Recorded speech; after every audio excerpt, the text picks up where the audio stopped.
Olá! E no vídeo de hoje nós vamos falar sobre maldade.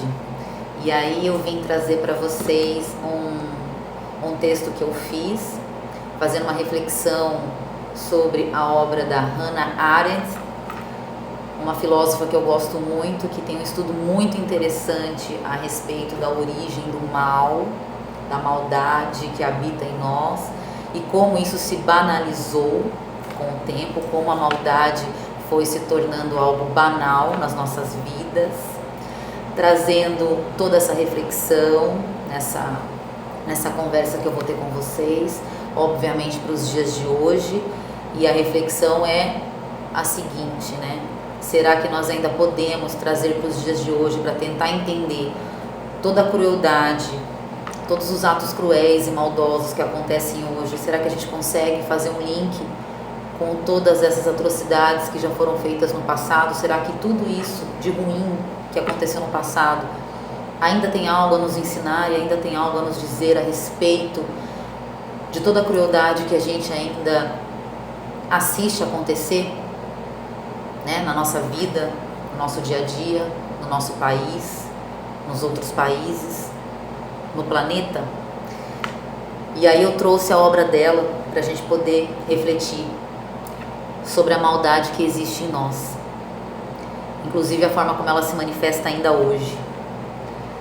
E aí o texto que eu fiz começa com o seguinte pensamento: será que a crueldade que já aconteceu no mundo ainda tem algo a nos dizer sobre os atos cruéis que ocorrem hoje?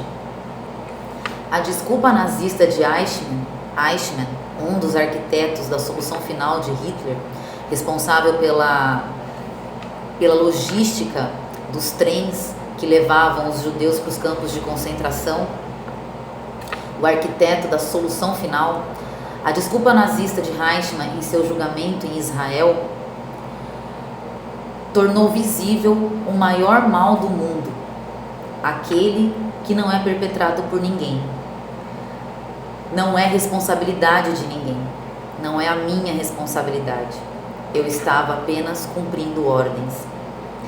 Essas atrocidades cometidas por pessoas comuns, que têm suas famílias, seu trabalho, esposa, filhos, saem de casa de manhã, voltam no final do dia, jantam com seus filhos, com sua esposa, têm uma vida comum e normal, assim como qualquer outro pai de família, que não eram más, nos fazem pensar sobre o mal que habita em nós e nos faz confrontar a chocante mediocridade desses homens com seus atos cruéis, que assim como Pôncio Pilatos, eu lavo as minhas mãos. Negam o pensamento a respeito do que fizeram.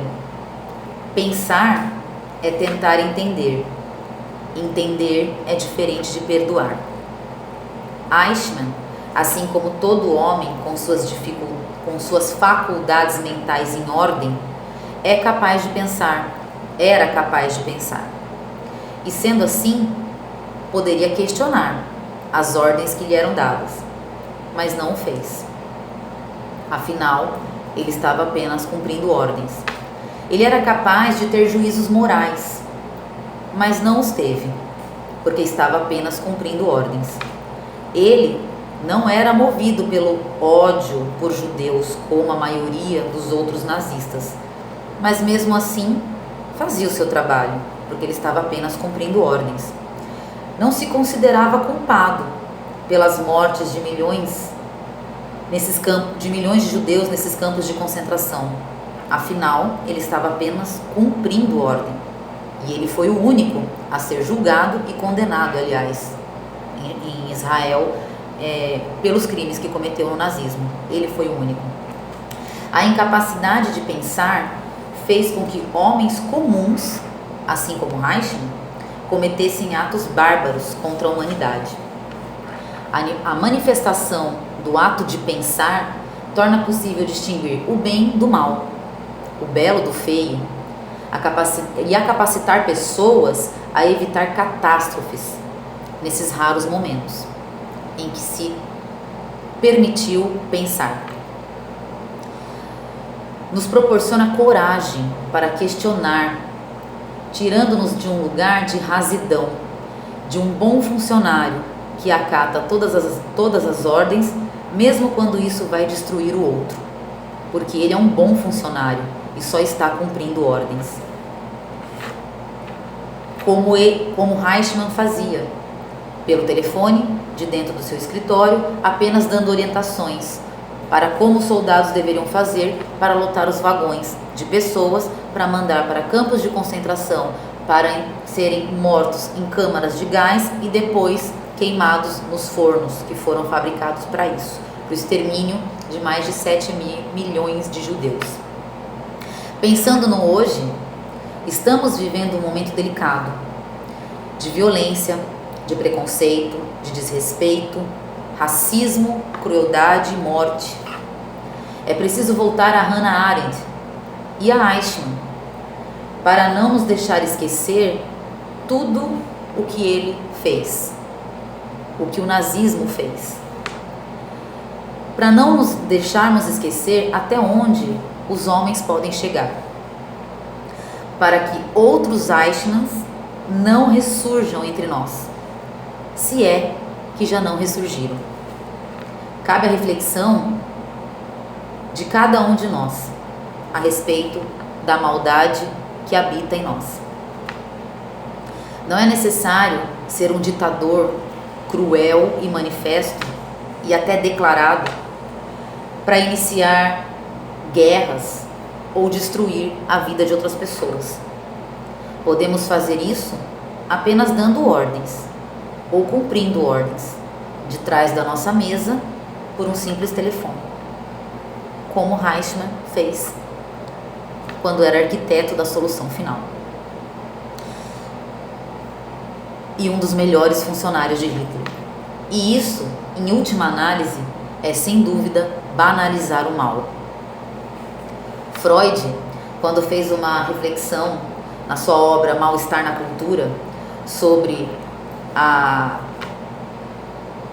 uma das falas mais bonitas que nós conhecemos, que Jesus nos deixou, amai-vos uns aos outros, assim como eu vos amei, ele refletiu que essa fala seria tão incoerente no nosso mundo, naquele momento e no que ainda viria no futuro, que entendeu que seria mais fácil os homens se armar uns contra os outros, ou seja, armar-se uns contra os outros, do que de fato uns amarem os outros.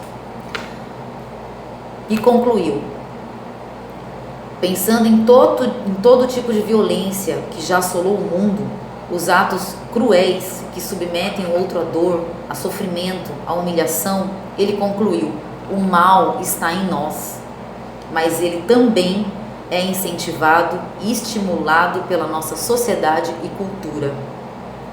Daí vieram as perversões, o sadismo, a escravidão, a inquisição e o racismo. O fanatismo sempre nos levou a destruir uns aos outros. Seja na época da Inquisição, como hoje, na época do terrorismo, a agressividade tem um viés social. Nossa única saída disso é o pensar.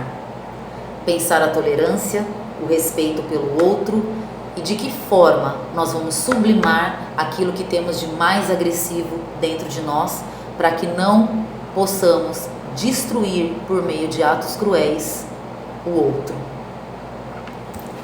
E deixo a reflexão para vocês a respeito do quanto podemos ser bons quanto seres humanos e o quanto podemos ser cruéis. Um abraço, a gente se vê em breve.